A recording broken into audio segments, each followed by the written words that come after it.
आज हम लोग क्लास 10 का अर्थशास्त्र को पढ़ेंगे, जिसमें से पहला चैप्टर हमारा विकास है। इस चैप्टर में हम विभिन्न पहलुओं को देखेंगे कि अर्थव्यवस्था क्या है, विकास क्या है और लोगों के विकास के लक्ष्य क्या क्या हैं। सबसे पहले हम जानेंगे कि अर्थव्यवस्था क्या है। तो अर्थव्यवस्था एक ऐसा ढांचा है जिसके अंतर्गत लोगों का आर्थिक क्रियाओं का अध्ययन किया जाता है। यानी कोई लोग कैसे अपना पैसा कमाते हैं, कैसे अर्निंग करते हैं, कैसे इनकम बढ़ाते हैं, उसे कैसे खर्च करते हैं, ये हम सारे अर्थव्यवस्था में देखते हैं। ठीक है। अब हम जानेंगे आर्थिक विकास। एक ऐसी प्रक्रिया है जिसके द्वारा एक अर्थव्यवस्था की वास्तविकता प्रति व्यक्ति या आय दीर्घ अवधि में बढ़ती है। यानी आर्थिक विकास वही कह सकते हैं जो उसका इनकम है, जो अर्निंग है, वो समय दर समय कैसे बढ़ता है, उसे हम आर्थिक विकास कहते हैं। लोगों या समूहों का प्राथमिक लक्ष्य अधिक आय प्राप्त करना है। यानी कोई भी व्यक्ति यही चाहता है कि मेरा दिन ब दिन मेरा जो इनकम है वो बढ़ता जाए। इसके अतिरिक्त बराबरी, स्वतंत्रता, सुरक्षा और सादर भाव अन्य लक्ष्य भी है। आर्थिक विकास में इनकम के साथ साथ उसका बराबरी भी आदमी का लक्ष्य रहता है, स्वतंत्रता भी रहता है, सुरक्षा भी रहता है, सादर भाव भी रहता है। ठीक है। आगे हम पढ़ेंगे आर्थिक नियोजन। देश के साधनों का लाभ उठाकर देश के विकास को योजनाबद्ध रूप से बढ़ाना है ही देश का आर्थिक नियोजन रहता है। देशों के मध्य तुलना करने के लिए उनकी आय सबसे महत्वपूर्ण विशिष्टता समझी जाती है। कोई भी देश का हम अगर तुलना करेंगे तो वहाँ की कुल आय या प्रति व्यक्ति आय है, उसी से हम तुलना कर सकते हैं कि कोई देश विकासशील है या विकसित है। ठीक है। आगे हम पढ़ते हैं देशों के मध्य विकास को नापने के लिए औसत आय के लिए सार्वजनिक सुविधाओं की उपलब्धता, स्वास्थ्य सेवाएं, जन्म और मृत्यु दर, जीवन प्रत्याशा, प्रदूषण मुक्त वातावरण आदि मानकों का भी प्रयोग किया जाता है। प्रत्येक देश के लिए औसत आय की गणना अंतर्राष्ट्रीय मुद्रा के डॉलर में की जाती है। तो किसी देश के मध्य के विकास को मापना है तो हम औसत आय को जानेंगे, वहाँ की जो स्वास्थ्य सेवाएं कैसी है, जन्म मृत्यु दर कैसा है, जीवन कितना साल तक आदमी के औसत जीवन है, और वहाँ का प्रदूषण मुक्त वातावरण आदि मानकों का प्रयोग करते हैं। और जो प्रति औसत आय लेते हैं हम वो डॉलर पे लेते हैं। ठीक है। आगे हम पढ़ेंगे मानव विकास सूचकांक। आय व अन्य कारकों की समेकित सूची जिसके आधार पर किसी देश की उसकी गुणवत्ता के आधार पर वर्गीकरण किया जाता है, मानव विकास सूचकांक कहलाता है। इसमें देशों की तुलना लोगों के शैक्षणिक स्तर, स्वास्थ्य स्थिति, प्रति व्यक्ति आय के आधार पर होती है। यह विभिन्न देशों में यह तुलना विकास के स्तर, स्वास्थ्य स्थिति और प्रति व्यक्ति आय के आधार पर होती है। अन्य राज्यों की अपेक्षा हम देखेंगे उस चैप्टर में कुछ डाटा दिया हुआ है कि अन्य राज्यों की अपेक्षा केरल में शिशु मृत्यु दर कम होती है, क्योंकि इस राज्य में स्वास्थ्य एवं शिक्षा सुविधाओं की बेहतर व्यवस्था है। ये हमारे भारत देश की कुछ स्टोरी है जो केरल राज्य का लिया गया उदाहरण। ठीक है। यानी किसी भी देश का मानव विकास सूचकांक इस तरह माने वर्गीकृत किया जाता है कि वहाँ का आदमी का आय क्या है, प्रति व्यक्ति आय क्या है, फिर वहाँ का उनकी क्या बोलते हैं शैक्षणिक स्तर क्या है, स्वास्थ्य स्थिति क्या है, प्रति व्यक्ति आय क्या है, इस सभी का आधार मानते हुए वहाँ के विकास सूचकांक में जोड़ा जाता है। ठीक है। अब जीवन प्रत्याशा क्या है हम जानेंगे। ठीक है। जीवन प्रत्याशा से अभिप्राय है कि व्यक्ति की संभावित जीवित रहने का औसत वर्ष क्या है, यानी वहाँ के लोगों का जीवित रहने का औसत वर्ष क्या है, इसी को हम लोग जीवन प्रत्याशा बोलेंगे। आगे पढ़ेंगे शिशु मृत्यु दर। शिशु मृत्यु दर किसी वर्ष में पैदा हुए 1000 जीवित बच्चों में से 1 वर्ष की आयु से पूर्व मरने वाले शिशुओं का अनुपात शिशु मृत्यु दर कहलाती है। यानी 1000 बच्चे अगर पैदा होते हैं तो उसमें जितने बच्चे 1 साल में मर जाते हैं उसी को हम अनुपात निकालते हैं और शिशु मृत्यु दर उसी तरह हम निकालते हैं। ठीक है। आगे हम लोग जानेंगे निवल उपस्थिति या अनुपात।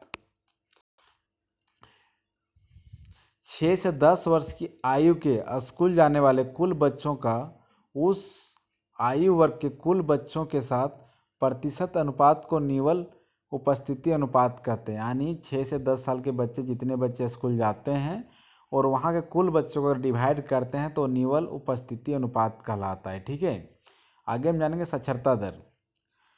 साक्षरता दर से 7 वर्ष और उससे अधिक आयु के लोगों में साक्षर जनसंख्या का अनुपात को साक्षरता दर कहलाते हैं। यानी 7 वर्ष से ऊपर है, अगर वो बच्चा पढ़ा लिखा है और जितने लोग वहाँ के पढ़े हैं उसको और कुल जनसंख्या को डिवाइड देंगे तो साक्षरता दर निकल जाएगा। ठीक है, आगे हम पढ़ेंगे BMI यानी बॉडी मास आइडेंटिफिकेशन। ठीक है, तो BMI शरीर द्रव्यमान सूचकांक पोषक द्वारा वैज्ञानिक किसी व्यक्ति के अल्पपोषित होने की जांच कर सकता है। यानी कोई बच्चा कि कितना पोषित है या कुपोषित है जांच करने के लिए BMI एक स्केल है, उसी के जरिए कोई वैज्ञानिक जांच करता है। ठीक है, अब जन सुविधा का अर्थ है वे सुविधाएं जो मानव जीवन को बेहतर बनाने के लिए आवश्यक हैं होती है, उसे जन सुविधा कहते हैं। यानी प्रत्येक व्यक्ति के लिए सुविधा जरूरी है ताकि उसकी जीवन अच्छा से गुजर सके, इसलिए उसको जन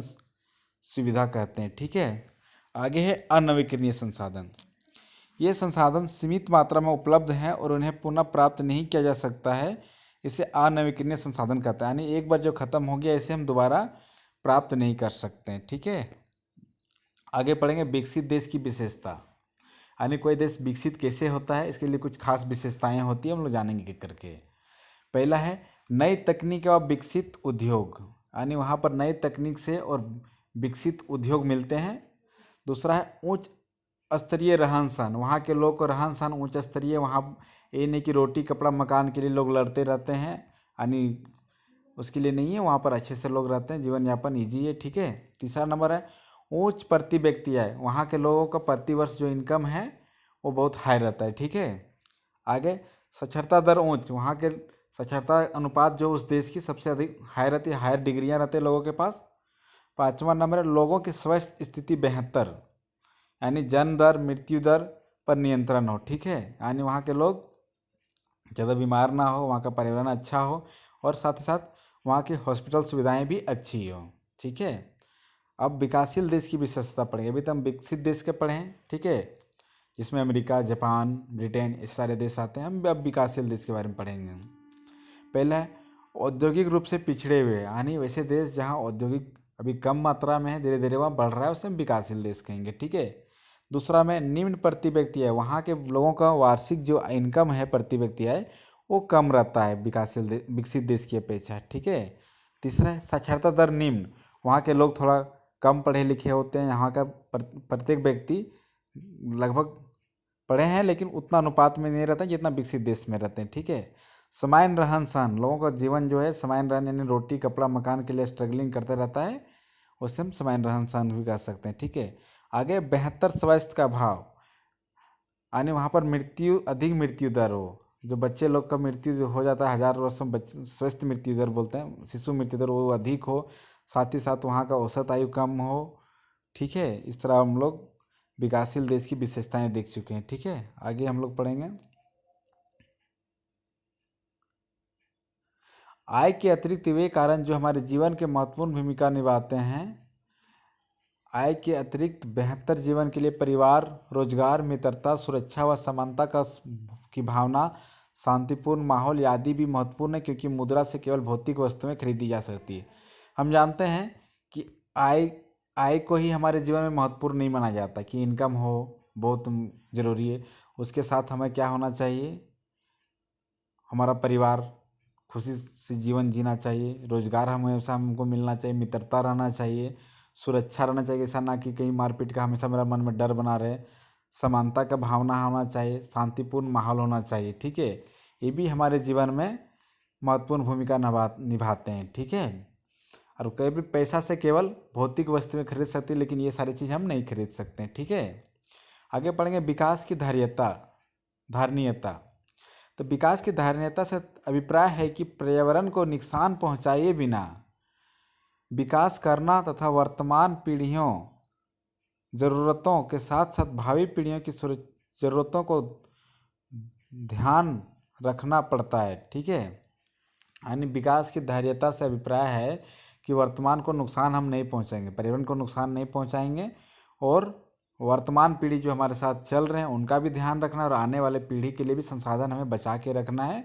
उसी को हम विकास कर सकते हैं। ठीक है, आगे पढ़ेंगे। इनकी मुख्य विशेषता निम्न है: संसाधनों का विवेकपूर्ण प्रयोग, नवीकरणीय संसाधनों का अधिकतम उपयोग, वैकल्पिक संसाधनों को ढूंढने में मदद, संसाधनों को पुनः चक्रण व चक्रीय प्रक्रिया का बढ़ावा। ये सारे हैं विकास की धारणीयता से में अभिप्राय है। ठीक है, तो ये पॉइंट हम नोट कर लेंगे, इसी का उपयोग है। ठीक है, इस तरह हम विकास के बारे में जान लिए, इस चैप्टर के बारे में।